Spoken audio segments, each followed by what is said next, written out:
Netcasts you love. From people you trust. This is Twit. Bandwidth for All About Android is provided by CacheFly at CACHEFLY.com. This episode of All About Android is brought to you by ProXPN.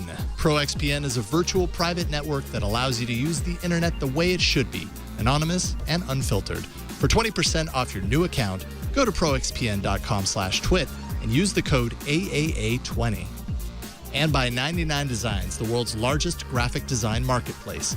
99 Designs connects businesses seeking quality, affordable designs with a community of more than 225,000 graphic designers. Visit 99designs.com/AAA to receive a free Power Pack upgrade valued at $99.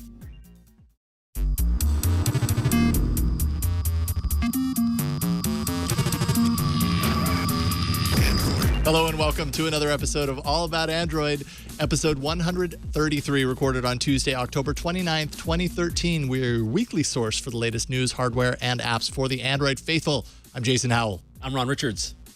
And I'm Gina Trapani. Hello. It is good to be back. Yes. We had a raucous, just awesome episode last week. It was. A lot of emails. Was there? A lot of feedback about it, yes. Positive? Oh, yeah, Okay, totally. good. People thought it was great discussions, particularly around the closed source creep. So we had Ron Amadio to talk about that. We might have an email about that a little bit later so we can open up the discussion, particularly because we have another awesome guest. And I'm curious to know what he thinks about some of these topics. Kevin Toffel, senior writer of GigaOM. Kevin, it's fantastic having you on the show today. Thank you for joining us. Hey, it's good to be here. I'm a little embarrassed, though. You said all about Android. I thought this was all about WebOS. I brought my HP touchpad. I'm sorry. That's awkward. my bad. I do that all the time. I give you the wrong information. Oddly enough, not the first time that's happened. In fact, it happens a little too much, to be honest. Well, I'm happy that you're sporting that awesome piece of hardware there, and to each maybe we their can own. No shoehorn judgment. that in. No judgment. No No. judgment. We can shoehorn that in somehow. But we have a lot of really cool stuff to talk about. Not the Nexus 5 necessarily, maybe a little bit of that, but we have Motorola's modular future. Pretty interesting news coming out of Motorola. Glass gets a revision. We get to take a look at that. Hangouts and Google Plus got major updates, and so much more. Tease done. Let's get into the news. Let's do it. So excited for this one. I thought you might be. So do you remember phone blocks from a few weeks back? We talked about it. It was kind of a modular phone system. It was like the Radio Shack, put your own cell Yeah. phone together, kind of, yeah. Exactly. Is it the breadboard and Yeah, exactly. put all the pieces Want a onto better it? camera? Just snap it on. Yeah, That exactly. sort of thing, yeah. Motorola is working now with phone blocks to join forces in an effort to roll out their own modular phone technology that they call Project Aura. Motorola has been working on Aura is it Aura or Aura? I think it's Aura. For about a year now, and you can actually become an Aura Scout, as they call it, by signing up if you're interested in more info. They said, we want to do for hardware what the Android platform has done for software, create a vibrant third-party developer ecosystem, lower the barriers to entry, increase the pace of innovation, and substantially compress development timelines. Pretty interesting stuff, particularly coming from Google's Motorola, though they're kind of separate, or so they say. But Motorola says they've been working for the past about the last year on this. And Kevin, I know that you wrote about this over at GigaOM. You had a great article on this. What are your thoughts on this? Is this a kind of concept that really has steam in the long run, or is this just an interesting sideline? Yeah, it's definitely interesting. I don't know if it's really geared towards heavy-duty smartphone users where we already have our devices and we're looking forward to the next best thing, be it the Nexus 5 or whatever. But, I definitely see two things here. One, this answers some of the questions of why did Google spend $12.5 billion on Motorola? This gives Google that hardware arm where they can kind of push the boundaries and do different things with Android. And two, let's face it, Google is all about getting more people connected. And because it gets more information from those folks, gets more people using its services. So, you got about 1 billion people using smartphones now. That means there's 6 billion who are not.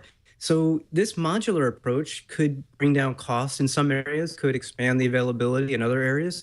I think it's an interesting experiment. And you know what? Google's not shy about taking moonshots, as they say. So I see this as a moonshot that, you know, I see why they're trying to do it. I'm in love. I love it.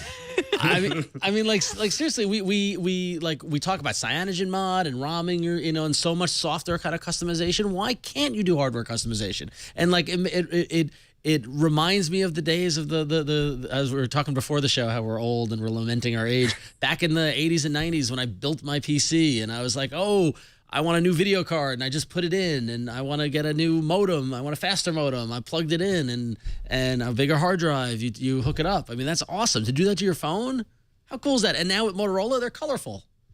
They added a little bit of paint. Yeah.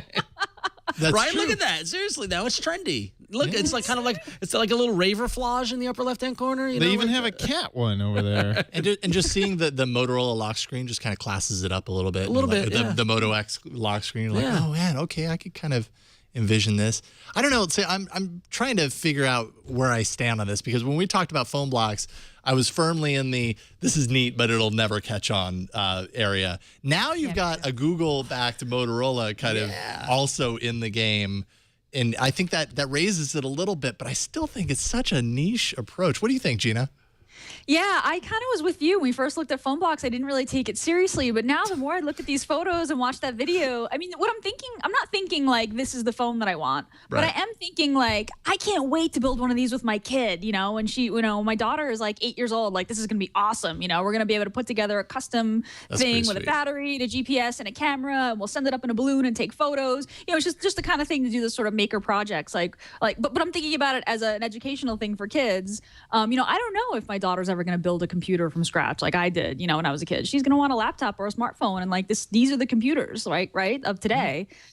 So I totally see this as like I still see it as a hobbyist enthusiast thing, because I still think that consumers, like the regular consumer, just wants a great phone that looks really good and slides in their pocket. And as we talked about last time, like these components have to fit into one another like Legos, you know, so you're going to get this sort of blocky thing, right? And like if you don't use a component, you don't really get that space back, right? You'd have to just like snap in a filler part. It's always going to be kind of that block, unless we start having bendy parts that are like Play-Doh, but that's not going to happen. Well, how do you know That'd be though? cool, I mean, but that's the thing. I mean, like especially with Motorola, they've added cats and colors. They can add a back to it that smooths out the space between the blocks, and they can make it more of a consumer product. And then it's the kind of thing where like, oh, you know, I'm getting on a plane, I'm going to this conference, I need the bigger battery, so let me pop out the smaller battery, put in the bigger battery, and like, oh, you know, like I'm a photography nerd, and let me snap on my wide angle lens versus my fisheye, and like all those sort of things, like,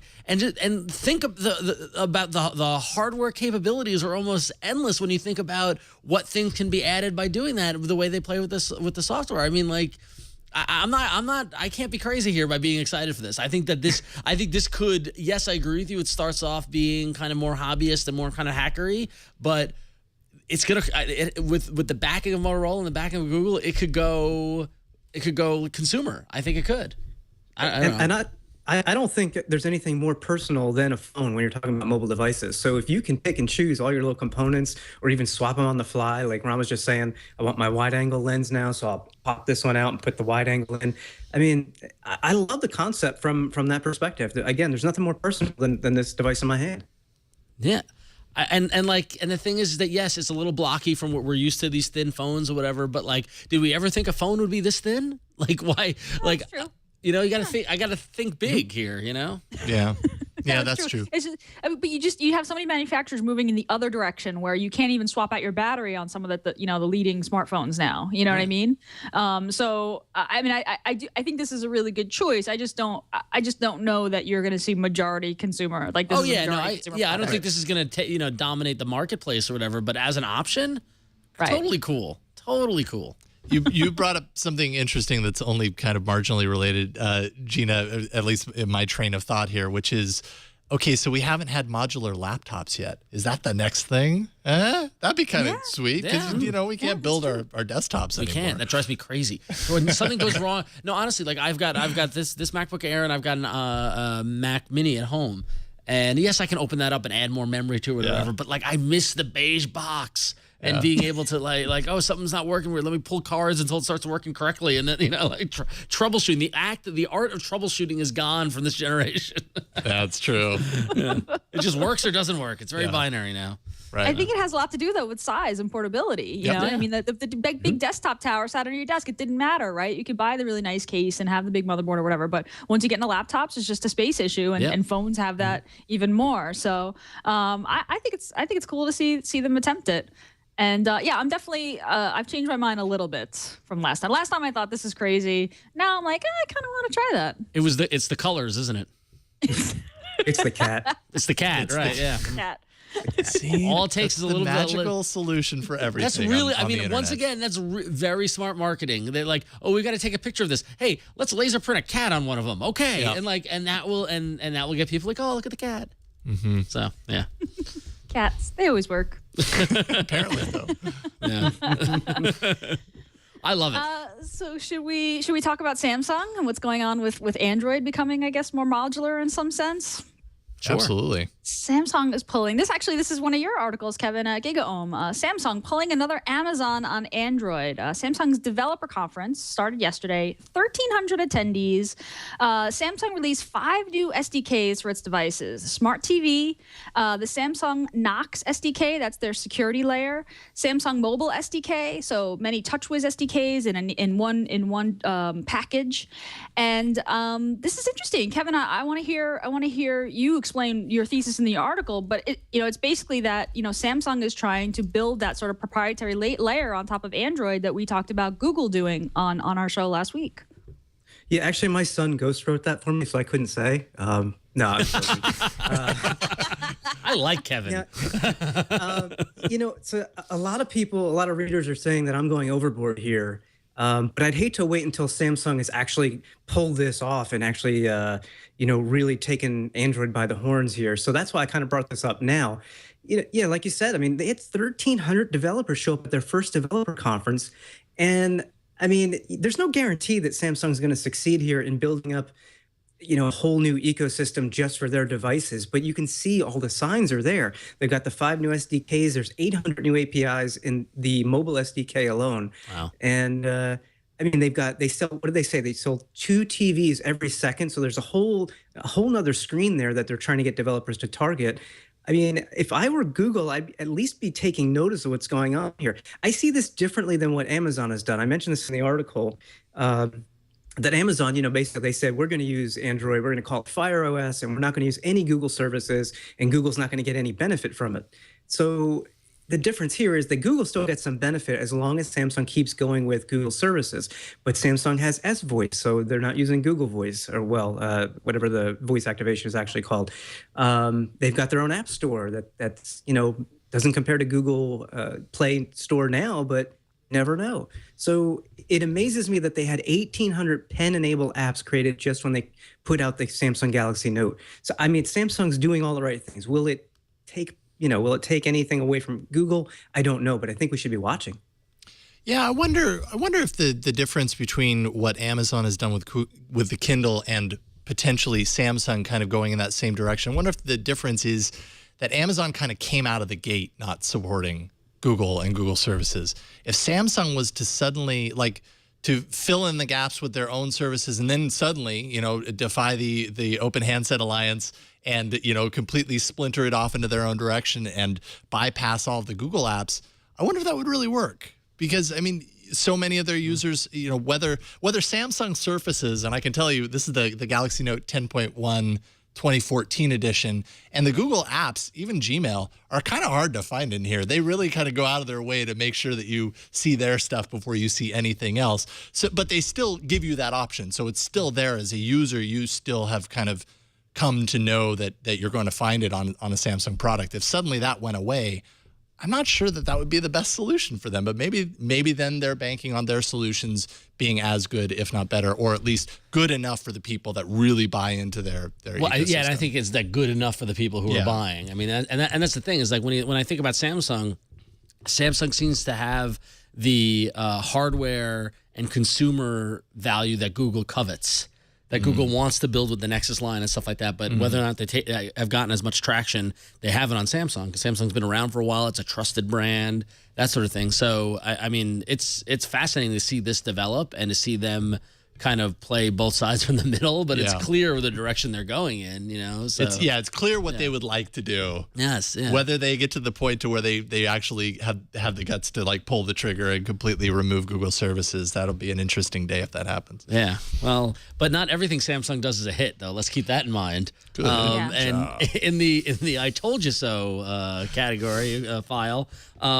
Our buddy Ron Amadio over at Ars Technica had a great article covering the Galaxy Gear, where a internal memo has been unearthed between Samsung and Best Buy, revealing that there is an over 30% return rate on the Galaxy Gear. Oh. Yeah. And what my favorite aspect of it is that they're puzzled as to why, and so they're asking employees to help figure out why customers are so dissatisfied. Oh. Have you been to a Best Buy? I love it. But so and basically when you're positing, kind of wondering why this would happen, why it would be so such a high return rate. If you ask me, I think it's clear, and a lot of the articles kind of analyzing it. It's just the lack of support, the phone supporting the device, the lack of the apps, the lack of the support for Google apps. Samsung with the Galaxy Gear went so far down the road of saying this is our thing, to the point where you cannot develop apps for it unless you're invited by Samsung. Yeah, it's invite only. It's an invite-only development infrastructure. So how will you get innovation from there? And it eschews everything about Google and everything about Android, and it's failing. But it also illustrates exactly the point we were just making about what Samsung wants to do. Exactly, right? yeah. This is their device that only works with their other devices. They said that it may come to other Androids, but I don't buy it, because the voice control, for example, uses S voice, and no other Android maker uses S voice. As you said, it doesn't work with the Google apps. Like Gmail just says you've got a Gmail, and then you got to go pull out your phone anyway. I could tell you why it's got a 30% rating. I could tell you why it probably should be higher. Yeah, I know. 30% was probably low. Well, they did announce earlier that the Gear will soon be working with the S4, the S3, and the mysterious other devices. Soon. But yeah, no, I mean, I think it's clear. That's why out of the gate when they made the announcement, I was pulling my hair out, because it's like, why would you do this? Why? No, it's like when you take a look at what they're offering, maybe right off the top sounds great, but then it starts to filter to these smaller and smaller and smaller buckets. Yeah. And then on top of that, you kind of factor in the fact that developers can't develop great apps that they might just want to, might have a great idea for an app, and they're not going to get the opportunity to do that, maybe eventually, but they won't unless Samsung recognizes the app they already have and says, we're inviting you into our inner circle of watches that have a 30% return rate. And now that said, they say by their own comments, or their own public comments about it, Curtis Sasaki, the senior vice president of Samsung's Media Solutions Center in Americas, says that we have had sort of an invite-only world. We need to make sure we're ready to go big. Before they open it up. But why launch? Why make a big deal about the launch and start selling it? Well, 70 apps. That's it. Developers aren't waiting for invites. Developers are waiting to see if people are actually using this thing. Exactly. Right? Yep. And that's the other thing. And at this point, it's a dead thing. I mean, I think Samsung's at a really interesting point. People love the Note. The Note has huge fans, right? They love it. So if Samsung can capitalize on that, if somebody can have a Note and be like, I love this pen, I love this hover thing, I love these certain things that only Samsung, devices do, and then they'll stay in the Samsung universe, but then the watch has to be great, and the watch wasn't great, right? But so they did this developer conference, which sounds pretty big with a lot of SDKs, big attendance, a lot of SDKs. Like, there's an opportunity for Samsung here, but they can't screw up. And I think it's clear that the Gear was a screw up. So they need to do better if they want to capitalize. I think they're in a good position, but it really could go either way for them. I would agree with you. I would say, it was a race to get a smartwatch out because they thought maybe somebody else might have one, another big company. But the other thing that's really killing it, I mean, just if you look at the value of it from a consumer standpoint, $300. Yep. Yeah. For 70 apps. That's harsh. Yeah. Now imagine, let's play imagine this world. Let's do an alternate universe in a world where the Samsung Galaxy Watch launches and it's completely open dev environment, and they invite people to create apps for it. you do not think that would not have taken off? Like out of the gate? It certainly would have had more steam, whether it would have been a complete success, because then again, like you were saying, Gina, and there's the compatibility aspect of it, and then also, developers just kind of waiting to see what kind of a market it has to tap into. And I think that right there is the overarching theme of what we've been talking about Samsung for the past 10 minutes, which is you break off entirely. And yes, there are some people, your fervent Note fans, there are some of those people that are going to be okay with that. By and large, though, is everybody going to be okay with that? Right. Probably not. And it's so Samsung, if they do that, they pigeonhole themselves, and I don't think that ends up being a good thing. What I find very funny is that, what was it? It was like June or so. Wasn't I touting? I'm like, this is going to be the year of the smartwatch. That's the next big thing. And now it doesn't, and we haven't seen any other smartwatches from anyone. It doesn't. Well, we might. It's not going to happen this holiday season. Really? We might see more smartwatches. We've talked about this a little bit. Wall Street Journal says production of Google's smartwatch could begin within months, and that Google has already begun talks with Asian manufacturers. I'm kind of curious if that's the case, why they aren't doing it in the U.S. Isn't that kind of like the thing that they're doing these days? Yeah. This watch would of course, be heavily influenced by Google Now. That's secret sauce right there, as far as I'm concerned. Yep. You have Google Now on your wrist that just seems tailor-made. Love it. They Those seem cards, tailor-made for each other. It's perfect. This is the one I can't wait for. This is the one I want to see. Yeah. So I keep saying that. So and for developers, it's like if there's a Google Now API, if there's a way to just plug your app into Google Now, you get the notification, you get the cards, your users get the cards on their watch, on glass, on their phone, on their tablet. It's all kind of the same thing. So you're not, developing maybe necessarily for the watch, right? It's a completely different thing. Yeah. Google's going to be mindful of that as far as like the amount of devices and wanting them all to have access to it. What were you going to say, Kevin?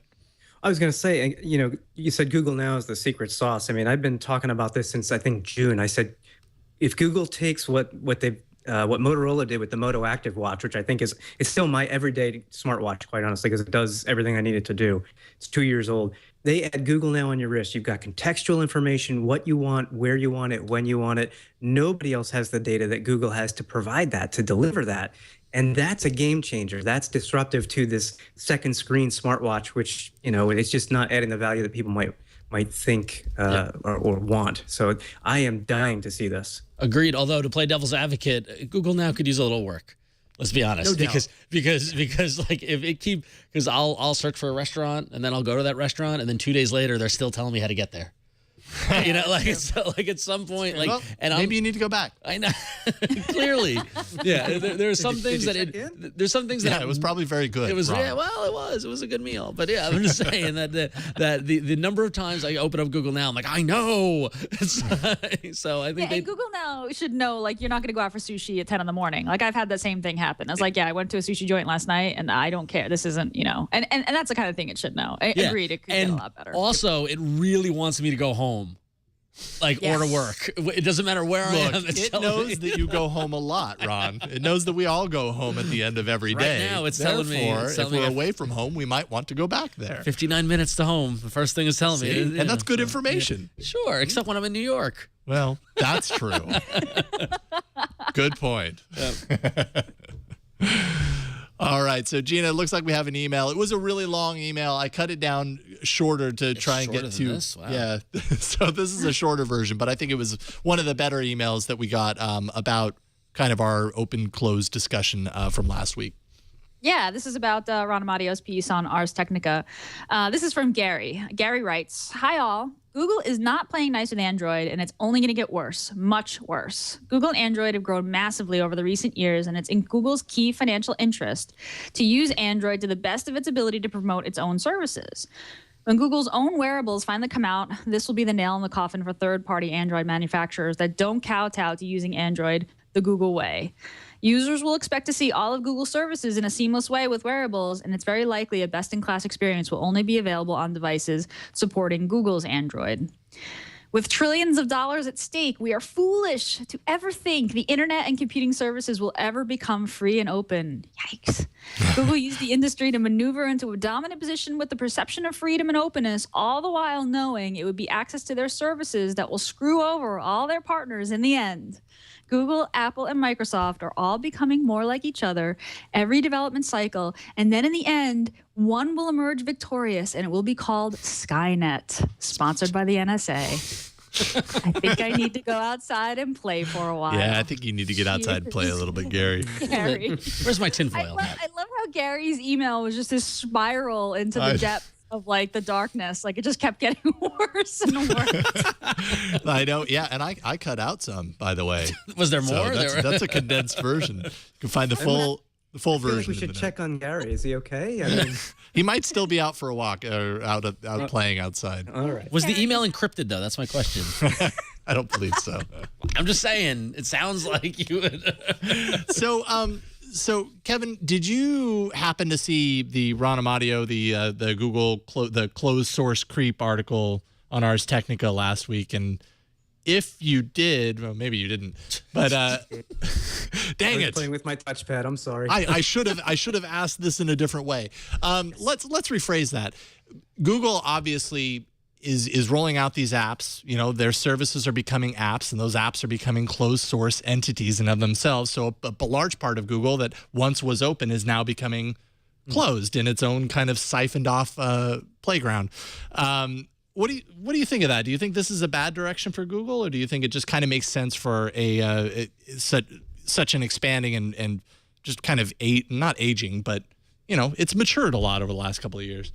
Yeah, from Google's standpoint, I can see why they're doing it. I want to think the best of Google here. I know that's difficult to do sometimes, but I do believe it is something they've been doing for the past couple of years. It's an extension of what they started back in 2010, where they started pulling out key apps out of Android and putting them in Google Play, so that way they could reduce the device fragmentation with the versions and so on and so forth. I think it's more of an extension of that, and I mean, you know, it gets back also, though, maybe it's part of what they're seeing with Samsung and others, what they're trying to do with Android. That's a tough call. From an open source standpoint, I totally understand where Gary's coming from. You know, as an end user, the whole idea of Android was open. I mean, the Open Handset Alliance, and now it's becoming less open. So I can understand where he's coming from and what other people think there. But, you know, Android's kind of become a little bit out of control. And this is one way for Google to try and put some control back, and that way they can guarantee a certain level of experience for everybody. Absolutely. It's a tough issue. I mean, I thought about it a lot after the show. Yeah, no, I know. because it's tough. I mean, because I want the best feedback apps about we can get, but you know, I don't know. It's tough. When Ron, at the point at which you said, "Well, that's marketing," like I think that article in our discussion in last week's episode was the first time that I was truly like, "Oh yeah," like calling Android open, like that's a marketing term. Like Google used it as a marketing term, and not to say that it's not true. It's just not true to the extent to which Google would like you to think it's true, right? And it's like more open than other platforms, but not totally open. And I think I'm there with that, and I think I'm okay with it. I mean, look, Google built an entire business on top of it, another open platform called the web. Yep. Right? But could you imagine the web without Google in it? I mean, even if Google Analytics went away, I mean, like there's a Google service basically embedded on almost every web page you look at. Yeah. If you think of it that way, it's like, well, you know, this was pretty obvious that they were going to do this. The only difference was Android was kind of the underdog at the time at which it was released. But the idea that open only benefits the underdog and actually works against the dominant player, which Google is now with Android, is true. I think there's a great term here, standing on the shoulders of giants. Right? I mean, they basically they climbed up on the soldiers. Wow.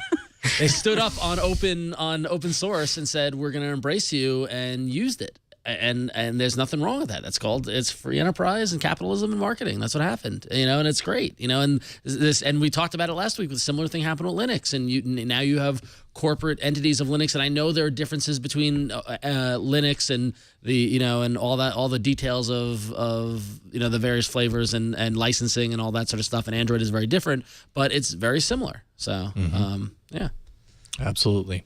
Standing on the soldiers of giants. Those giant soldiers, they'll get you. We tape late in the day. That's all I'm saying. That is true. I can attest to that. That's for damn sure. All right. Hey, let's take a break and thank a new sponsor to All About Android. We are thrilled to have ProXPN on the show. And it's actually perfect because ProXPN has an Android app and it works flawlessly.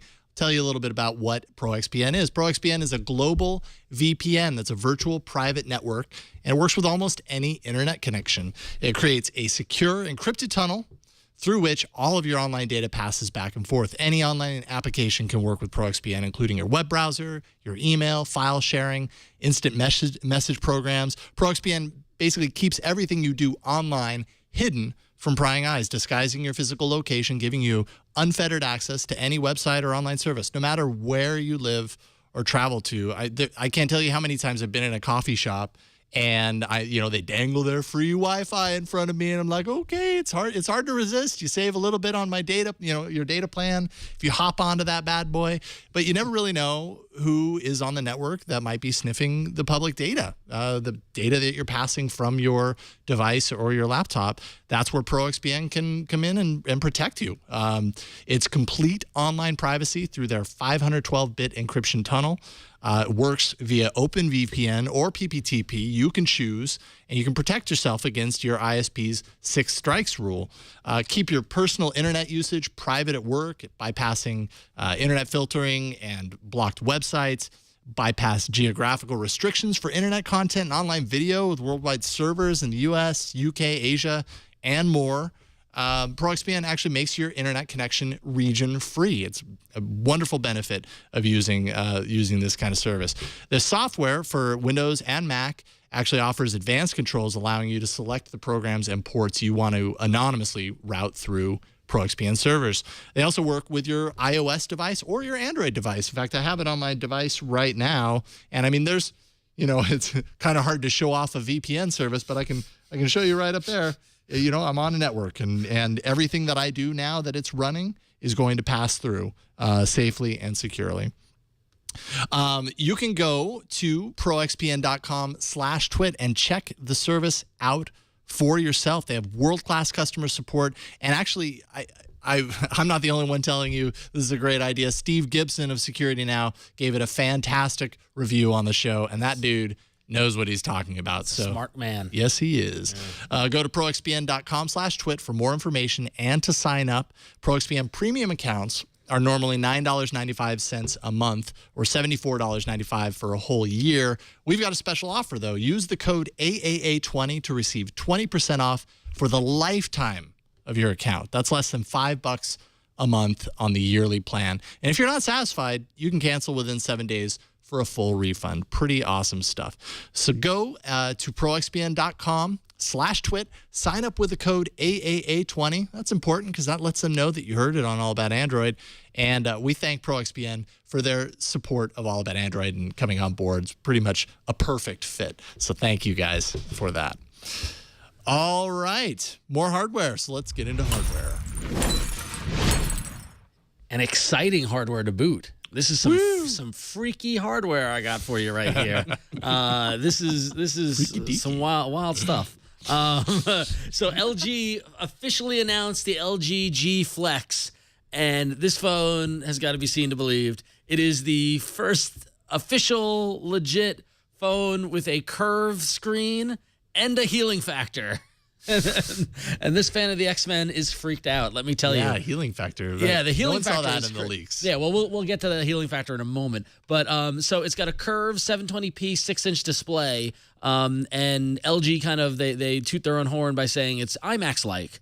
In terms of its scope and grandeur. And, there's been a lot of talk about curved mind right there. Yeah, exactly. There's been a lot of talk about curved displays and how important they are. And LG actually says in their press release, the vertically curved design of the LG G Flex reduces the distance between one's mouth to the microphone when the device is held against the ear, as traditional telephone handsets used to. Okay. But then getting back to that healing factor, it's got a self-healing coating on the back to smooth out nicks and scratches, which, by the way, that sentence is probably the most freaked out I've been in about a month. How is there a self-healing coating on a phone? Like, can I coat myself with this? Or Little guy's working for you every time you scratch up your phone. They're just back there working. Is it sentient? Like, what? Like, how do they know what's going on? Nanobots. Fascinating. So it's going to be available in South Korea in November, and other markets are pending. But it's crazy. They recover from daily wear and tear, scratches and nicks that uncased smartphones are likely to receive. How does that work? That's wild. I'd want to see this in a store just so I can nick it and see what happens. Is it like Wolverine? Does it immediately just kind of heal itself out? It better after that little tease there. Ron, you'll like this. They also mentioned that the curved design offers a more reassuring grip and fits more comfortably in one's back pocket. Oh, there you go. You see, that's a selling point. That's a selling point for Ron. I know that much. Because what I find very funny is how many people are like, yeah, no, I don't talk on the phone anymore. How many people are like, I don't talk on the phone because it doesn't go to my mouth. Like, what? Like, is this going to solve that problem? but the back pocket solution is great. So so Kevin, I know that you wrote about this a gig ago. What do you think about this awesome new design? Well, they said it's coming to other markets pending at some point. I don't think it will. I really don't. Wow. I don't think. Yeah. I just don't see a need for this. To me, this was more about, hey, Samsung's got the Galaxy Round, I think it is. They got a funky curved screen too, only they curve it a different way completely. And I don't see the point of either one of these. I mean, they're like, oh, the curved form increases the sound level by 3 dBs compared to typical flat smartphones. I could just yell louder, hold it closer. I don't need a curved phone. And honestly, I don't know. It just seemed like a big race to say we've got curved screen technology. Yeah. I even saw today, I forget who it was, maybe Display Search or somebody tested it and said it actually reduces distortion and gives you a more immersive view. And I got to see it to believe it because I just don't. The curve actually, depending on the picture and the angle you look at, the curve is either really radical or really just a little bit. And it reminds me of the Samsung Galaxy Nexus. Yes. That had a that did have a curve. Yep. Curve. Yeah. And when I look at this phone from the side, it doesn't look like it has that much more of a curve than the Galaxy Nexus. And I don't remember the Galaxy Nexus feeling better in my back pocket or making me sound louder, but whatever. That said, I had the Galaxy Nexus and I liked the curve. I was pro curve. It's right here, right? I have it. I have it right here in the product cam. I mean, it's ever so slight and subtle. I mean, it's so slight and subtle you can't even tell. Right. But it's there if you look really close at it. What LG has obviously seems like a little bit more maybe. It seems like you said, Kevin, they wanted to come out with a curved phone to, kind of get on the trend of curvy displays or whatever, curvy phones. Instead of going in one direction, they went with the other direction. Although that seems to be the direction that we've seen before. Samsung totally kind of threw that for a curveball. I see what you did there. Sorry, but so then after the fact, they have this curvy phone. They're like, well, what would make it? Why would we have a curve there? Why would? Oh, well, actually, because it brings it closer to your mouth. Or something. But the Photoshop trickery with the curve, I mean, Chad, if you can pull up the Ars Technica article, I mean, like, this makes it look like a dramatic... Like a banana phone. Yeah, exactly. Yeah. And it's just like, and like that, comparing that to the picture, Kevin, you have on your article on Gigome is there's a difference there. And so I want to see this in person and feel it for myself, but I'm not going to go to South Korea, so... There could be one benefit, and some of the readers on Giggle, reminded me of this and kept me honest. They said the screen might be better to tolerate a drop, and I guess I could see that depending on, a flat piece of glass is more likely to break. So I get that. Sure. Maybe there's a benefit. I don't know. I doubt anything about this phone is IMAX quality. Just throwing that out there. Anytime you put IMAX into your press spiel for a phone, I'm calling it's IMAX shenanigans. Well, because it's curved. I see where they're going with it, but that is a PR flack gone wild, I think. I think most people think of IMAX, they think of huge, not curved. Yeah. Oh man, when they show all the speakers before the movie starts. At the San Francisco IMAX, what they do, really? Yeah, the screen goes transparent, and they show you all the different speakers, and it's this massive kind of thing. So you're saying transparent screen is IMAX? So. Yeah. Okay. Oh, interesting. That's the next thing. Gina, save us. Save us, please. Is there a device that everybody's anticipating, but we know everything about, but hasn't ever been announced yet? I think this is week 5 of no Nexus 5, but us talking about the Nexus 5 because it's supposed to come. It really is supposed to arrive. So we got some more Nexus 5 leaks, you guys. Can you believe it? This week, Wind, I believe it's Wind and not Wind. Apologies if it's Wind. Wind Mobile, which is a Canadian mobile carrier, went ahead and posted the pre-order page for the Nexus 5. It showed off the full list of specs, again confirming everything that we already know. The leaks just keep coming. Many screenshots were taken. The page has been pulled down. The tagline on the pre-order page is Google Nexus 5, the smart new phone made to capture the moments that matter. So we're getting a lot of references to. It sounds like the implication is the camera. Yeah, we really are. Started to see some press renders of the white version of the device, still with a black front, and we've seen a couple images on Google Plus show up where the EXIF data shows that the Nexus 5 is the camera. The only image that I've seen is of a couple of colorful vegetables sitting outside.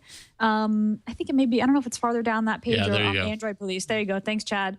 And this is a pretty well lit photo. The colors look nice, but I really want to see. First of all, I'm very excited about an Android phone with a good camera. We've been talking for a while about how this is something that is just so needed. Today we just saw the launch of Google Plus Photos or just Photos. So we got lots of auto awesome stuff, and we'll talk about that later on today.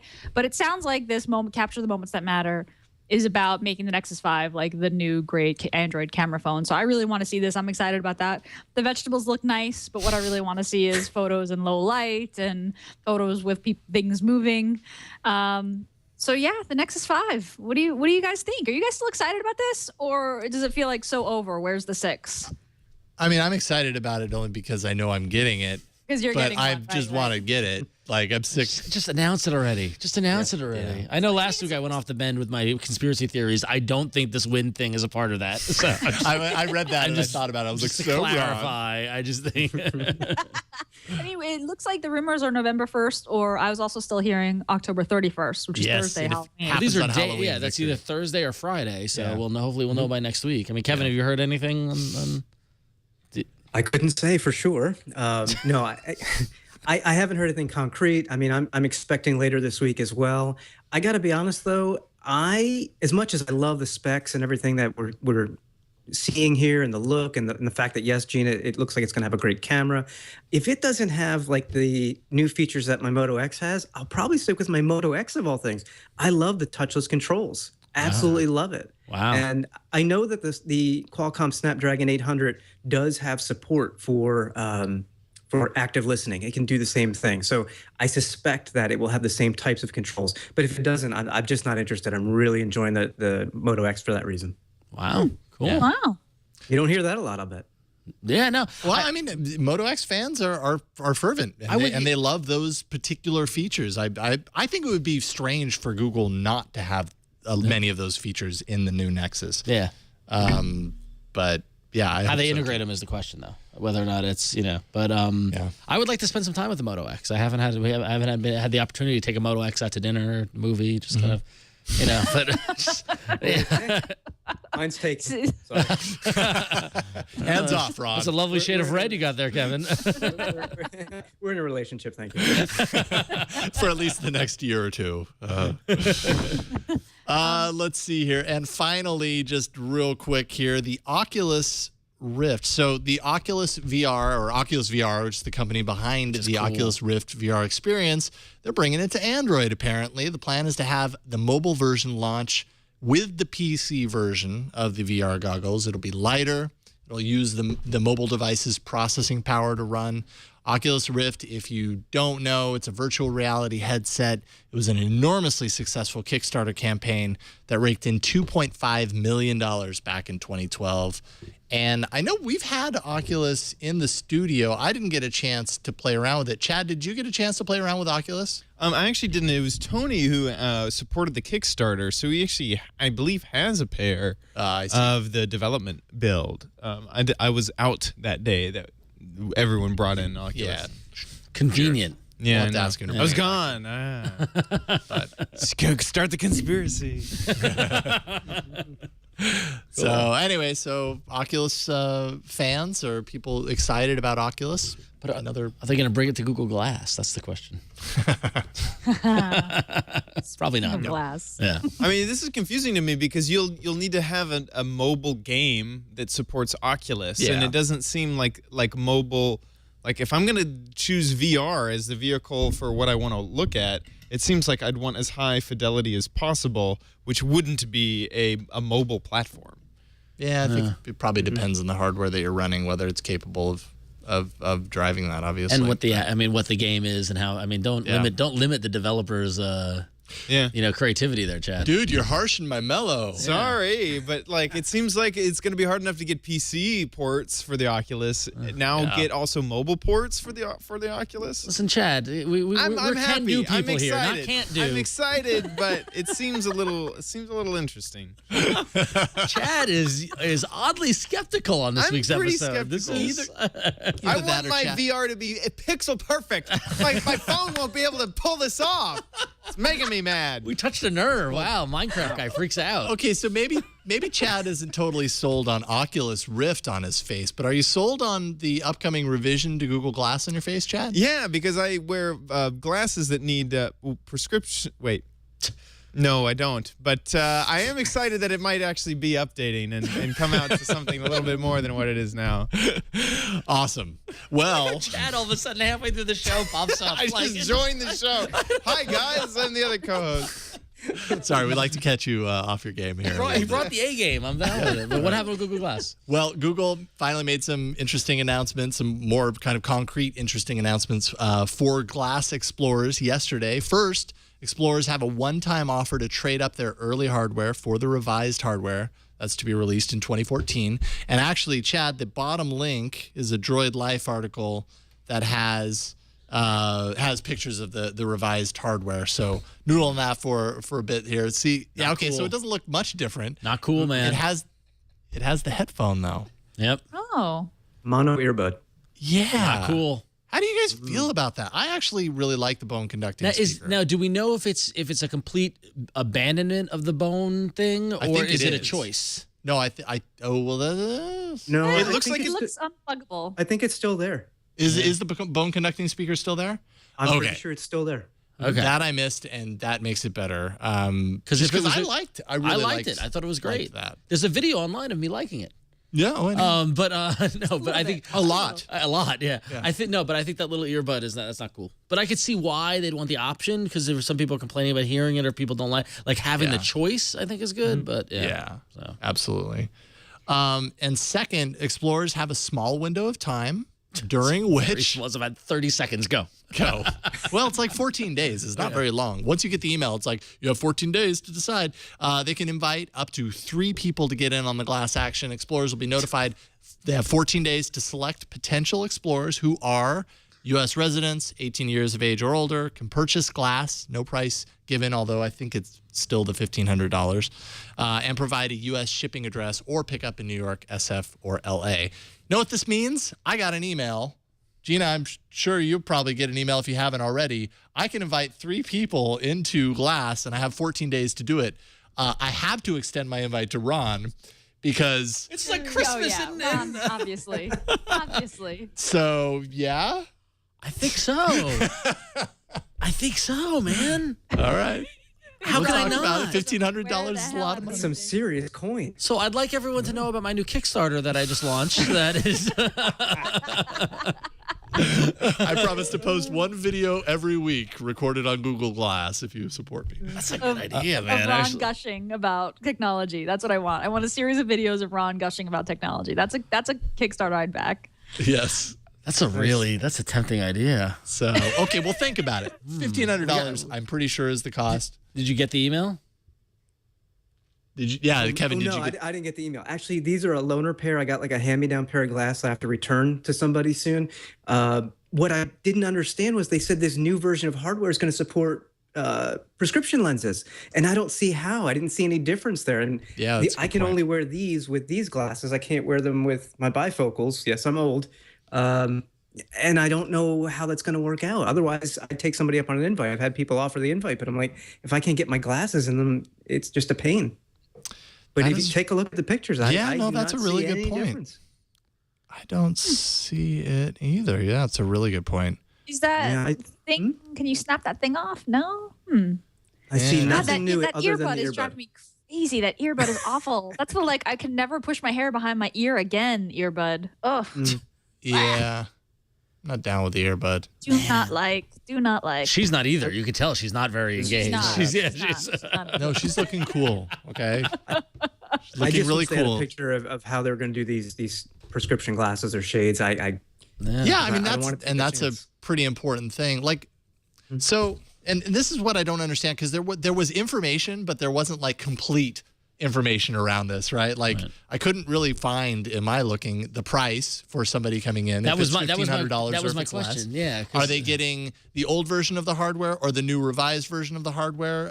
If you get in now, I guess you'd be getting the new revised version of the hardware. But then next year, I mean, if right now the new version of the hardware is going to cost you $1,500, if you know somebody that can hook you up with an invite to spend $1,500, is the hardware going to be less expensive next year when it's officially released? Yeah. Like, I don't know. So many unanswered questions. It's tough. And you have to decide right now. You're really taking it right. You have a short window. 14 days. Yeah, Go. Yeah. So You should try posting on the thread on the Google Plus. Ask them these questions. ask them and see what they say. Yeah. Or someone from the Glass team get in touch with us and let us know. There you go. At AAA, what is this email? AAA@twit.tv. There you go. All right. All right. In the meantime, let's thank our other sponsor of the show, a longtime sponsor, an awesome sponsor at that, 99 Designs. 99 Designs connects people looking for great graphic design with a community of more than 225,000 graphic designers from all over the world. So if you have a logo or a mobile app or a business card or a t-shirt or any other kind of graphic design needs, you can find the right designer for your project at 99 Designs. This is awesome. Here's how it works. You tell 99 Designs what you need, and dozens of designers from their community will submit designs created just for you. Give the designers your feedback, help them refine their designs, and then you select the one you want and pay for your favorite. Are you developing an Android app? Get anything from icons to buttons to your entire mobile app designed at 99 Designs. And they've done some amazing stuff. They've done some designs for Twit, right? You guys have done T-shirts and have you done other merch or just the t-shirts? We did the big T-shirt contest. Yeah, that and was we the one, just got tons and tons of submissions. Yeah. And Some great stuff in there, too. I'm very tempted to get something designed once I figure it out. Maybe my future Google Glass show that will be funded by Kickstarter. I'll get the logo designed by 99 Designs. Together. So what's great is that it's affordable. You can start your next graphic design project for as low as $199. Just go to 99designs/AAA and get a $99 power pack of services for free. A power pack gives you more designer time and attention, and 99 Designs will bold, highlight, and feature your design project in 99 Designs' marketplace, and you'll get nearly twice as many designs, all the more choice to choose from. So go to 99designs.com/AAA, and we thank 99 Designs for their support of All About Android. Thank you, 99 Designs. Continued support. You guys are great. I love it. Fantastic. I'm just dying for a project to use it. I will use it, though. So, yeah. Excellent stuff. All right. How about apps?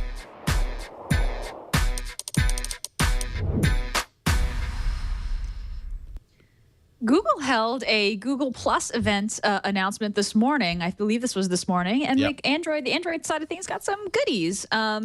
It was an event just about Google Plus, not the Nexus 5, of course. But we got some good news. Hangouts, the Hangouts app for Android is going to get location sharing. So when someone texts you or hangs out you. Hangs out you.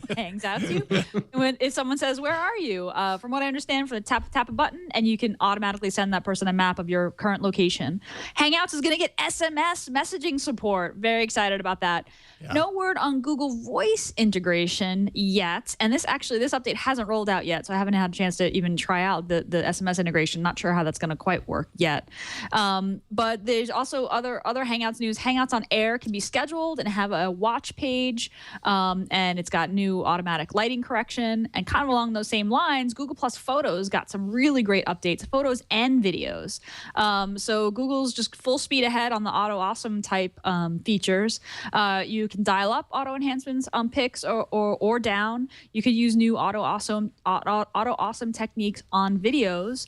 So you could do action like strobe effects, eraser to remove things from scenes, a movie like a Zoe highlight reel with editing capabilities as well. This is really cool. I really dig the auto awesome features for photos. So to see it for video as well, and there's a demo video which shows just kind of taking random footage on like a road trip, and the auto awesome collage, a video collage, comes out really nice in the end. Let's see, what else do we have? So Google Plus. The Google Plus app is also getting an update for Android. Yeah, thanks, Chad. That's the video with the example.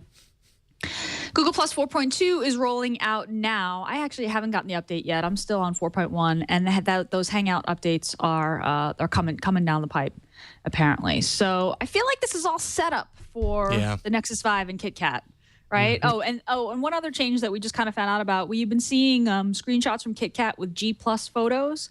It's just going to be called Photos now. So there's kind of a whole revamp to the Photos app inside of Android, which is very tightly integrated with Google Plus, with instant upload and that kind of thing. But the Gallery app basically is getting a big upgrade. So it seems like they're laying the groundwork for KitKat and the Nexus 5, which I'm kind of excited about. Yeah, this Android Police article actually has a couple of the APKs that you can install if you so choose. I did install it right before the show. I haven't had any chance to play around with it and everything, but of course I do have that Photos icon, so cool. That's there. And there's a little bit of changes here. You have kind of like in Chad, you can show this if you want. You do have a little bit of kind of an instant call out to auto awesome stuff, so you can get right to it. Yes, baby. I take lots of pictures of my kids. Just what I do now. That's auto awesome. So, but when you go right into the Photos app, I mean, it gives you all of your photos here, including your on-device albums. So it's probably, don't you like this? This is to prove that the Galaxy Note 10.1, if it'll load here, I'll just go back so you can see it, doesn't make you an artist. Yeah, that's about as good as I could do. All right, folks. Yeah. It's all right. Anyways, don't limit your creativity. No, it's going to expand. Yeah. As I get to use this S Pen. So there we go. Now every time there's a new Google app, I'm like, oh, Photos looks good, and Gallery was like a really old app and needed a good update. Yeah. But now, like after last week's discussion, I'm like, so Gallery was put out to pasture with like the open source abandonware. There it is. Yeah. And now different meaning. Photos is full source. Oh. And also there was no newsstand, right? Wasn't that the speculated that this? Yeah, that was for the Play Store event. Yes. Yep. So. Yeah, which oddly didn't get a lot of coverage. Like it was weird. I don't know if it was a private event where people got. It was weird. Get a lot of coverage. Yep. Right. Yeah. It was weird. It was strange. Like there were a couple of tweets that were like almost cryptic, and like, oh yeah, now check this out. And it's like Beyonce. And it's like, what am I watching right now on this feed? I don't know. Yeah, it didn't make a whole lot of sense. Any of these features kind of excite you, Kevin, as far as like Google Plus is concerned? I know I see you on Google Plus pretty active. Oh yeah. No, I'm a Google Plus addict for sure. So I think these are great features, and anything that can help improve, the cameras on some of these devices is always a bonus.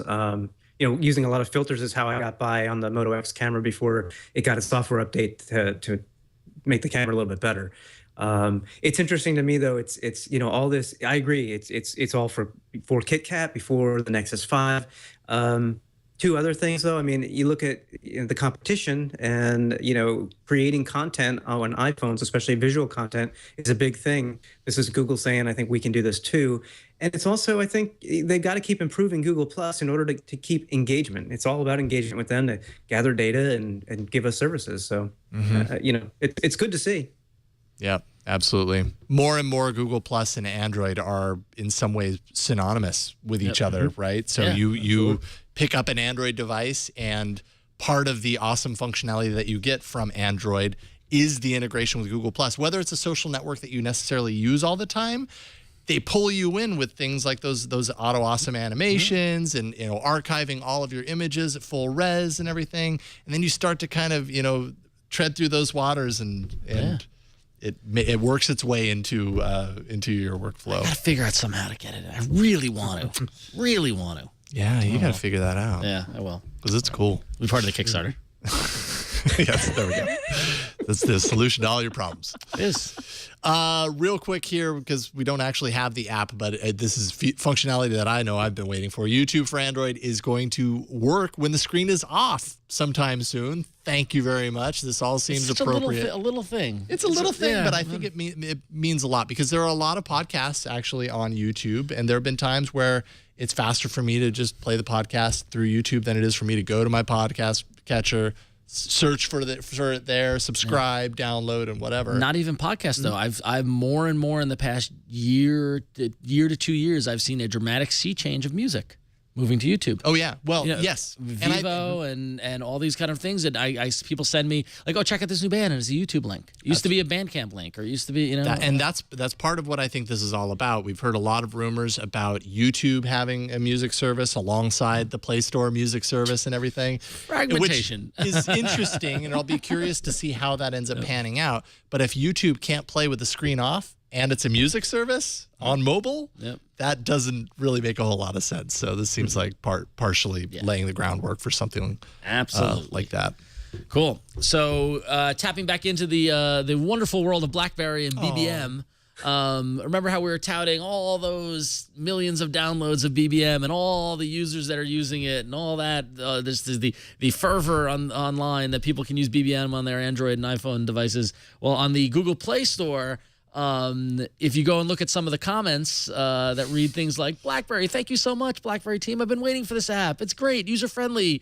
Those might not be legit. The folks at Fandroid are estimating about 40% of the 5-star ratings were either bought or posted thanks to a concerted effort by someone.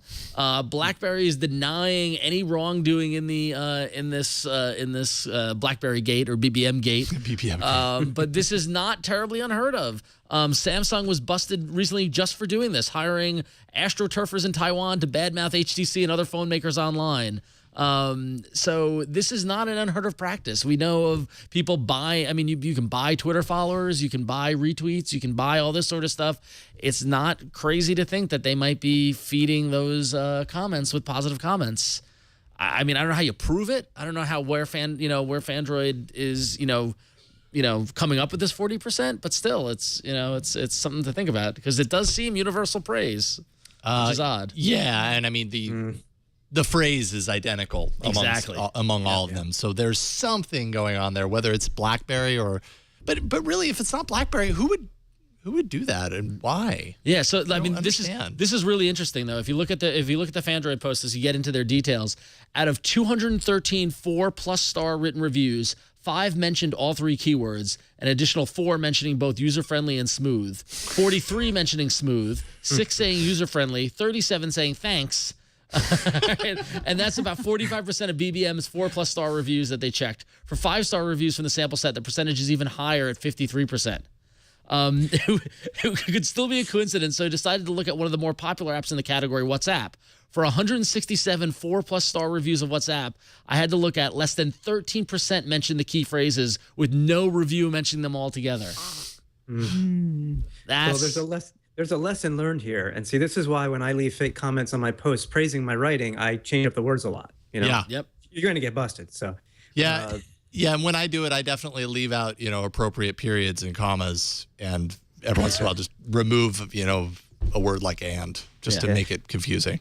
The whole BBM thing is kind of odd to me. I mean, you've got this thing going on, and then they were touting 20 million active users already on iOS and Android. Yep. Yeah. And I mean, I installed it. I have 2 friends on there that gave me pins.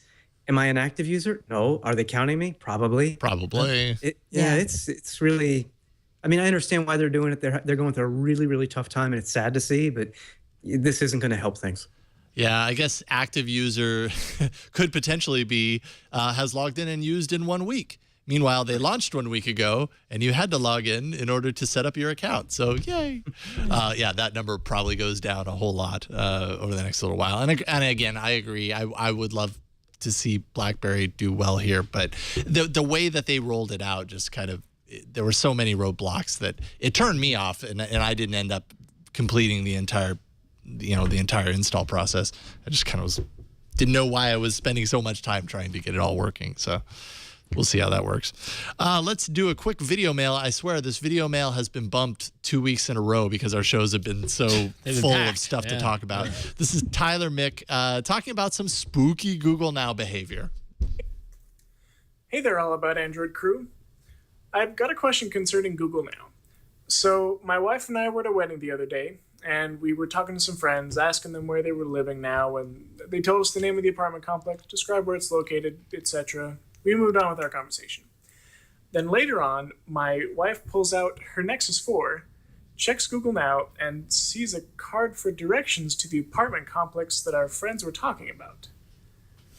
So was Google Now listening to our whole conversation? We'd never heard of this place before, so she obviously hadn't searched for it in the past. Why else would it give her that card? And if that's what's going on, is there a way to turn the listening off? Honestly, I'd probably leave it on myself for convenience sake, but my wife's job involves a degree of confidentiality, so she feels a bit nervous about it. Anyway, thanks for looking into it, and keep up the great work on the show.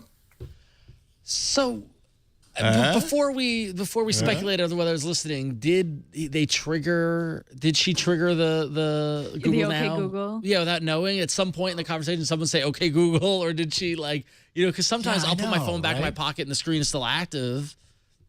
Yeah, it's weird, isn't it? I don't know the answer to this, but I thought it was pretty darn spooky and appropriate for Halloween. Ooh, look at that. Yeah. Nice. There you go. I honestly, I'm not sure any of us is going to have like a firm, concrete answer on this one. Yeah. Google Now shouldn't be listening to everything you say, although maybe that's the next frontier of Google Now. Right. I mean, the Moto X is the only phone that's actively listening at all times, right? Yeah. As far as I know. Actually, the Verizon Droid Ultras are as well. Okay. Oh, okay. But the Nexus 4 does not, right? So the only explanation is that it was triggered somehow, that the listening was triggered. It seems unlikely if you're at a wedding. I don't know, like triggering the hey, listen, and like talking about an apartment. I don't know. I got to tell you, that would have really creeped me out. That would have creeped me out because I wouldn't been able to figure out, why it happened or how it happened. Well, I'm looking at the Google Now setting. I mean, he said she was on a Nexus 4, right? And so I'm on a Nexus 4, and I don't see anything in the settings about listening or, hot word detection. Hot word detection, right? Yeah, that's really. I mean, it just seems this seems spooky, but I feel like without being able to accurately control the scenario and know exactly what was going on, I can't 100% say that it's listening. The phone's listening. Yeah, I know. Yeah, it's weird. I'll just come out and say it. Tyler, I sent the card, okay? It wasn't Google. I'm happy that you're giving a concrete answer here, Kevin. That's what we need on this show. I felt he needed an answer. So. Yes, and that's exactly what we need. And yes, hopefully that's sufficient enough for your wife. There you go. Thank you, Tyler, for the awesome video mail. We love video mail. Send them to us. Keep them under 30 seconds so that, sometimes it goes a little bit more than that, but definitely not more than a minute. AAA@twit.tv, and just give us a link to your video, and we'll likely play it in the show because they're fun. Likely. All right. More helpful. What's that? Right. We're usually more helpful. Than Yeah. Yeah. Well, we don't have enough information in this scenario. I can't accurately troubleshoot it. And if that really did happen, we should all know this. Yes, exactly. So there we go. Because I have a Nexus 4.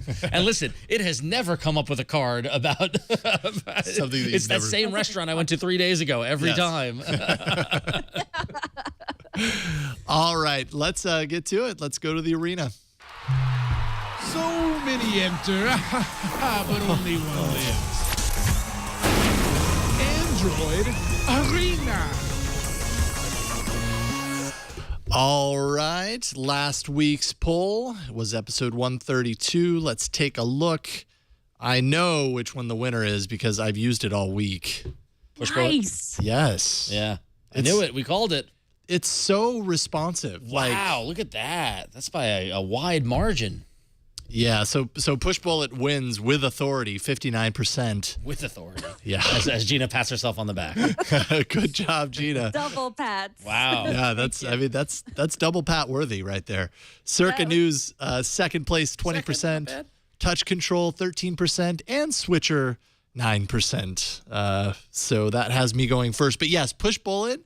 So before Push Bullet, when I wanted to pull something up on my phone that was on my Chrome browser, you launch Chrome, you go into devices, You find it in the list, then you go to it. Push bullet, all I have to do is just go click, click, and I'm there. So it just saves time. Right. So it's really, and it's just really well implemented. That was a gift from God, that one. I was like, oh, this is going to be good. This is good. Don't you love it when you know that? Yeah. Like, this is a good app. This is going to go well. Yeah. So, I have that feeling a lot, and yet I don't seem to win. You'll get there, Rod. I did get a tweet. Somebody tweeted at me, like, I love crazy keyboard apps. Keep it up. And I was like, I will for you. So I'll vote for you 5 times. Yeah, exactly. Yeah. All right. Well, so let's take a look at this week's apps. I will start because I'm the loser. But mine is kind of a follow-up, I guess, on a game that I reviewed a little over a year ago called Dead Trigger. This is Dead Trigger 2, and I picked it, A, because it's fun, and B, because it's Halloween, and why not? And it just launched, so I'll go ahead and jump in here, and I didn't put the sound in, but that's okay. But anyways, so Dead Trigger, it's your typical kind of zombie killing game for the most part. It's a more or less a first-person shooter. You got light. Oh, what's that? Oh, thank you. Yeah. I wasn't looking at that. Maybe I should look at that. The cool thing about it this time around, and I wish more games of this type would do this, is that the controls where you drop your thumbs on the screen, basically those controls appear wherever you happen to do that. So there isn't a fixed location for where the controls are and you have to dance around them. They pretty much appear wherever your thumb is, and then it's relative to that.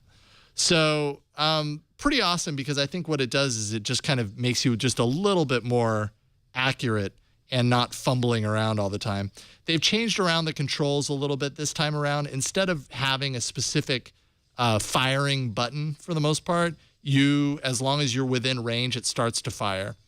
So that kind of takes a little bit of the pressure. Auto fire? Or? It's auto fire right now, and you know what? I'm now realizing maybe that's different in expert mode. I'm in kind of the medium mode, so maybe that's different in expert mode. But I like it because then it just means that I can, kind of focus on aiming with my right hand and everything, just the controls with my left hand. But the missions are great. I've been playing this for a while the last couple of days and having a great time. And honestly, it's been a great game to play on this tablet in particular. The Galaxy Note 10.1 24 edition just has a phenomenal screen. The screen is rocking. So it's just a great game. I mean, I'm not going to show you a whole lot. There's these big bosses that come out. Where is he? Oh, is this a new boss that I haven't seen before? No? Or is that just a zombie? Anyways, all right. I could get sucked into this, and maybe it's not the most fun thing to watch, but it's a lot of fun. If you like first-person shooters, Dead Trigger, it's perfectly timed for Halloween right now, and it's free. So it's free. You can do the in-app purchases if you want. I never do, and I still have a lot of fun, and I still die. So there you go. That's Dead Trigger 2, free. You can get it right now, and it's a lot of fun. Enjoy. I hope that you do. This zombie thing's such a fad. I don't think it's going to last. Oh, yeah, totally. Walking Dead. Pays my rent. I know. Anyway. Dude that makes his living off of Walking Dead. No, not the whole thing. But anyway. Okay. So, all right. So I was telling Jason. Oh, is it my turn? You done? You good? Yep, I'm done. Cool. Okay. Vote for me. I was telling Jason. Vote for Jason. I was telling Jason before the show. There has been a category of application for tablets that I've been looking for several years now, and I believe I might have found it. I don't want to do too much hyperbole. I don't want to say it's the end of the road, close up shop, shut down the arena, stop doing the show. We've done it. We found the best app. No, but this app is in beta, so maybe there's still some time to work out the kinks. But the category of application I've been looking for is an email client.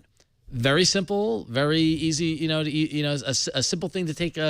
Kind of to not, I don't know what the word I'm looking for. But anyway, we're so used to Gmail, and that is like the default app on any kind of Android device.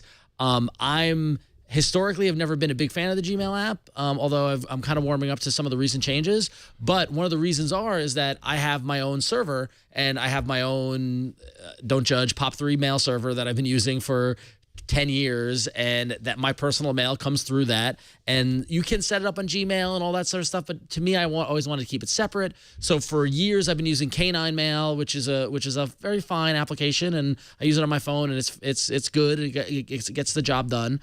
But when I saw this new app called Molto, I immediately jumped all over it because I said, finally, a tablet-based email app that's got some style, some panache, some updated design to it, and I got very excited. So let me show you how to use it. So here's the little app, and basically they have utilized the Holo kind of design feature. So you've got the hamburger menu, you've got cards. Here it's downloading all my mail. Let's try not to read my mail if we can. No, it's okay. Chad, it's all right. There's nothing sensitive here, but luckily it's insensitive stuff. I get a lot of spams in this email inbox. But so basically, when you open up to this view, it kind of defaults to the landscape mode. You hit the hamburger button, it slides out the menu. You can go from the inbox. You can just filter out your unreads. You can star things. You can go to your drafts folder, sent, trash. You can set up different folders. Everything that you look for in an email client. You can set up other, I don't want to show my email addresses, but it's fine. It's public. I don't care. You can set up email addresses with other services. So if you do use Gmail and you use Yahoo or use AOL or whatever, you can set it up very easily. The configuration wizard goes super fast and super smoothly. But then once you get it set up and you start using the application, like I said, they're using the card-based kind of updated Android design. You can scroll within the card to read the emails, which is pretty cool, right? And then you just tap on an email and it loads up in a very Google Plus-like kind of approach. It gives this kind of nice designed header. And, here I see a post from Google Plus from Jason here. And I can very easily trash it or file it, or I can just respond to it. And a very clean and simple way to write the email. Just go in here and just start typing. You might need a Minium keyboard to get a little smaller, but so say, and easy to send, easy to attach files. Using the standard kind of the 3-dot menu thing that we're so used to. It's just clean and well designed, and it gets the job done. It is in beta, so I did see a couple of crashes when I was setting up Gmail. The first time I used it crashed, but the second time it worked fine. And it's got you saw that when I opened up the email, and we can show it again. It's got this nice little kind of animation thing that goes on here, so I can hit that, and it kind of wipes everything away and loads it in. What's also interesting is that it picks up and interprets when there's images, and it will embed the images here. So here's an email from my buddy Paul, and he showed me some art. And the attachment shows up here as an attachment, but if I go back to the screen, it pulls up the attachment and shows it in there, similar to like a Flipboard or whatnot. What's also interesting is that if you connect to Facebook, it will connect. And if you receive emails from your Facebook contacts, it will load in their profile photos and things like that. It makes a nice kind of Facebook integration really kind of nice and smoothly. So Molto email. Molto email. Super slick, well designed, and solid. Once I started using it, I was like, oh wow, I'm done. This is my tablet. This is my email client on the tablet. I would like to see a phone version. I don't know if they're planning on doing that. It seems to be geared more towards the tablet side of things. I would also like to see it flip to portrait because I often use with a Nexus 7. I use portrait more often, and maybe like a single column. Yeah, and you don't really get that here. You see, I'm holding it portrait, and it's so. But I'm sure that they're going to, and I'm actually going to send the developers that feedback and see if I can, suggest that. But I'm curious to see where it goes. If this is the starting point, then they're off to a great start. So Molto email, it's free in the Google Play Store. If you're looking for an email client for your tablet, I just solved your problems. So there you go. Vote for me. Molto bene. Molto bene. Molto bene. So, every review should end with vote for me. Yep. Nice. That's really how we feel. All right, cool. So that is Molto, M-O-L-T-O. Molto. M-O-L-T-O. Kevin, I have your app installed. You can go ahead and just tell everybody about it, and I'll try and follow along. Sure. So I'm going for the sympathy vote here because I can't compete with zombies or Italian-sounding email clients. It's actually a very niche app, so I don't know how many people would be interested. But if you've got a plug-in electric vehicle, we actually do. There aren't too many on the East Coast. I think you guys have far more on the West Coast. You may want to take a look at PlugShare. There's a lot of these types of apps out there that show you where you can charge your different vehicles, be it a Tesla, a Volt like we have, or a Leaf, etc. But I like PlugShare in particular because it's got a social aspect to it where you can actually kind of check in and show off, where you've been to actually charge your vehicle. You can give it a thumbs up or a thumbs down. So you can say, hey, it wasn't open, or it's not in a good section of town or whatever. You can even leave little comments. I've seen some really helpful comments where people will say, yep, you can charge here, and then about 2 blocks away, there's a sandwich shop, so you can go get some lunch while your car is charging.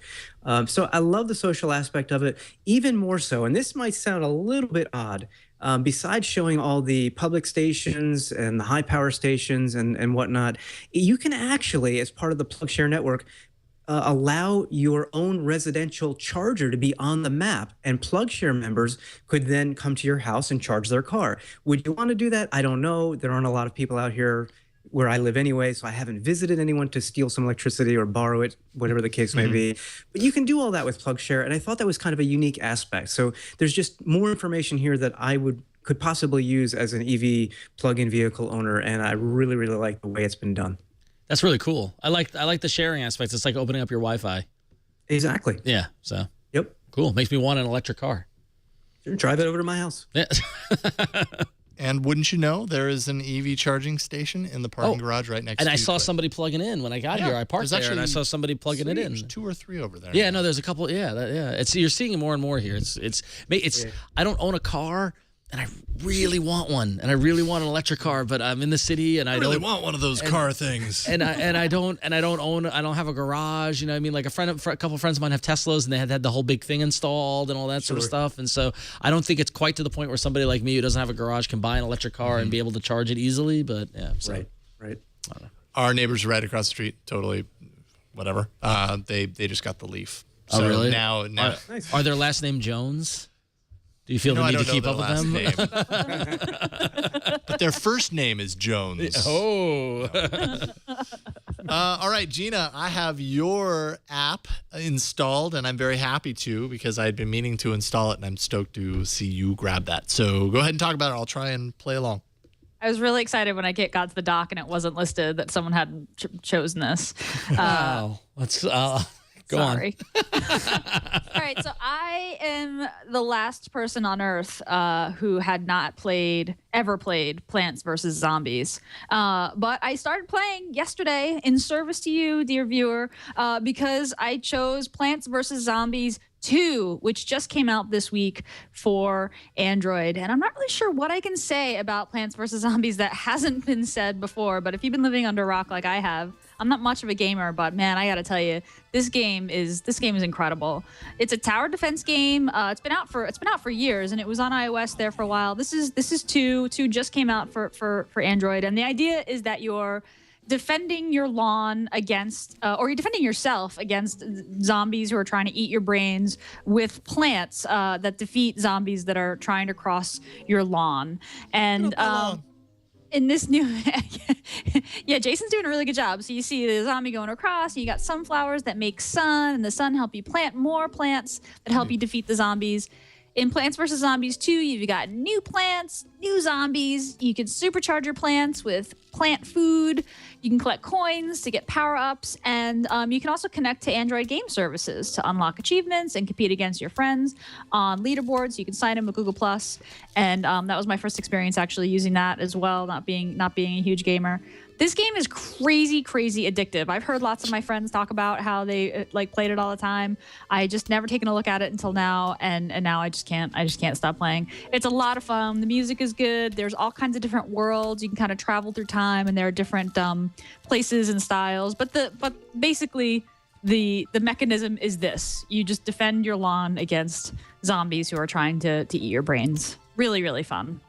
Yeah, it is fun. It's kind of basic at first, and then as you get it kind of into the later levels, it builds up and gets a lot more chaotic and stuff. But cool. I'm gonna have to play this more. I played the first one a lot, and I only just installed this afternoon, so I didn't get a chance to play through it very much. But I love Plants vs. Zombies. It's a lot of fun. Yeah, and like for someone who was totally new to it and hadn't played before, like there was an initial tutorial thing that kind of explained, and it was a little bit like, oh yeah, okay, read this thing, tap on the bubble, okay, got it. But I was ready to go. Like I totally got how it went and understood it. So it's easy for newbies too.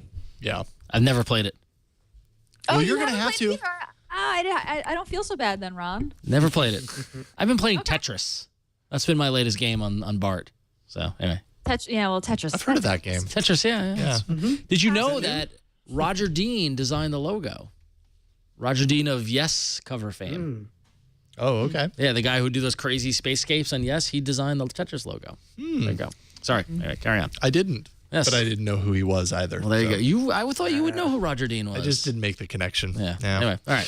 How do you vote? So that is. Wait, I have a question for Gina. Arena. Wait, Chad has a question. Is it about Roger Dean? No. When is the Oculus Rift version of Plants vs. Zombies coming out? See, that's the important. Wow, is that a callback?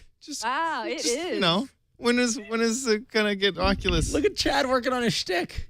Chad, we don't know when that's definitely pretty going funny. to happen. Whoa, I need. Whoa, that's close. I'm close and personal with Chad.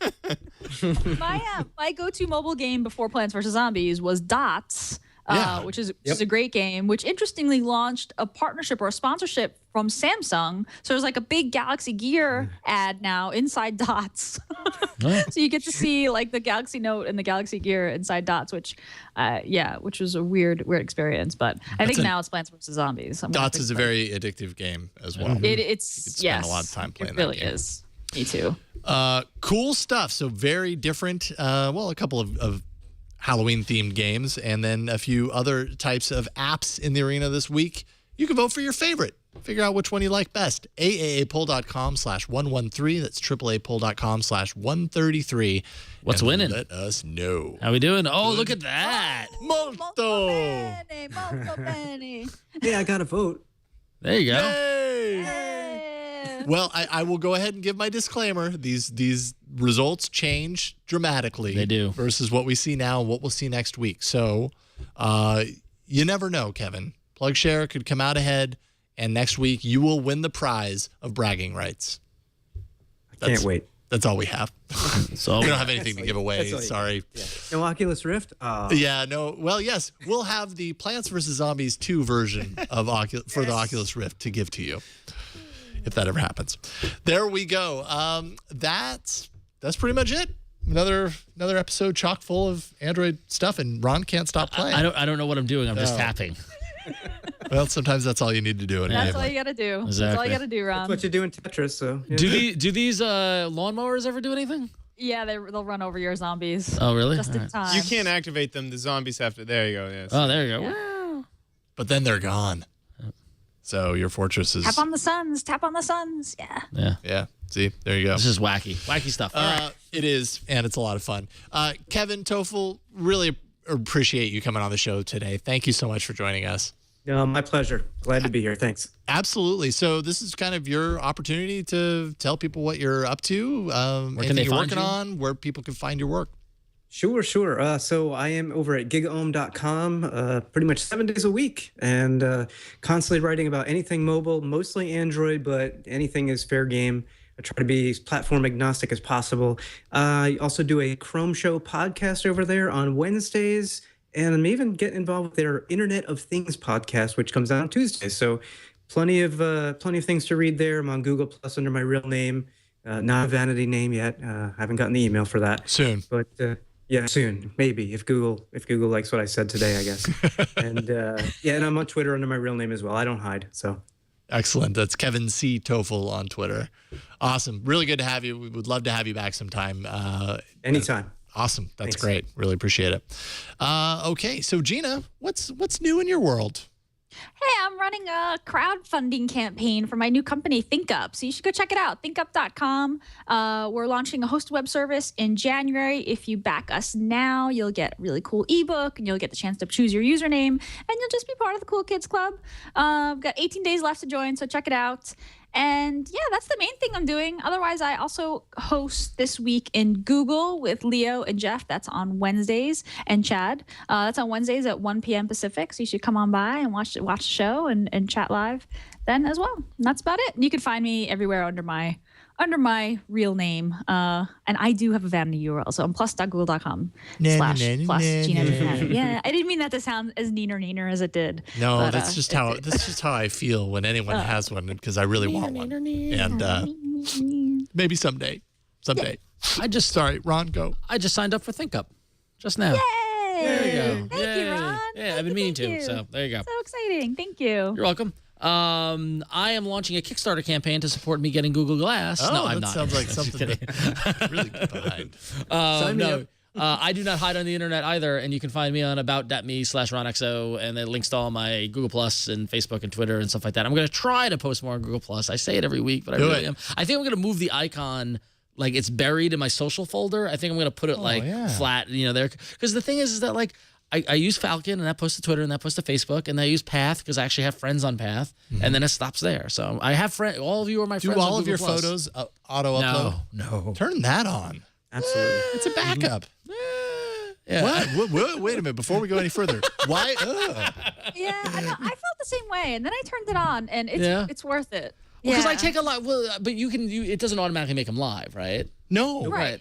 They're private. They're private by default. But then you got to go in and choose what's public and stuff like that, right? But you don't have to. You can leave them private. It could just be your archive If of only photos. I hosted some sort of show about Google and Android apps, I would know more about this. This is a show you need to upload. This is a show you need to watch. Instant upload is a thing. You got to do instant upload. Yeah, the reason why I'm hesitating is if you look at my phone, there's lots of like I'll take I went to dinner the other night, I took a picture of my food, and there's like 5 takes. Yeah. So that's all. Yeah, but that's the thing. So it'll automatically choose the best photo. Like it'll show you the best, most in focus photo. It's awesome. No, seriously. I'm doing it right now. All right, turn it on. Turn it on. Yes. Sold me. Okay. Anyway, good. About.me/RonXO. Go to imagecomics.com. Check out the wonderful world of comic books at imagecomics.com. And Chad. Hey, I'm the guy who makes annoying stuff behind the desk that doesn't really show up for the rest of the show except for at the end. And when he's angry. And when I'm angry, when I have something to say that I don't agree with. Or something stupid to say. You can go check out what I do at youtube.com/OMGChad. Jason, what have you been up to? Awesome. About.me/Jason Howell or Jason Howell on Twitter or yellowgoldmusic.com on the internet. That's where you can find my stuff. And that's about all I'm going to say about that. Next week, we will be welcoming Cameron Summerson of Android Police onto the show. Very excited to have Cameron on the show. But that's it for this week. We are so happy that you joined us, and thank you to the chat room who always keeps us honest and is so active with every show that we record live. You guys are fantastic. Leave us a voicemail, 347-SHOW-AAA. You can also send us an email or a video mail with a link to a video in your email to aaa@twit.tv. You can find us, the show, on Twitter. We are at Android Show. You can also find us on Google+. We're there, easy to find, all about Android. We do have a Reddit, twitaaa.reddit.com. We reference when we're putting together the show to see, what stories are getting a lot of traction. Still trying to get a little bit of movement in there, so definitely check it out. Like Adrian J. Herman did, Tom Girk, Toy Drive. There's just people submitting links. We just need people to vote, so get in there. And you can catch us live Tuesdays, 5 p.m. Pacific, live.twit.tv. We'll see you next week, folks.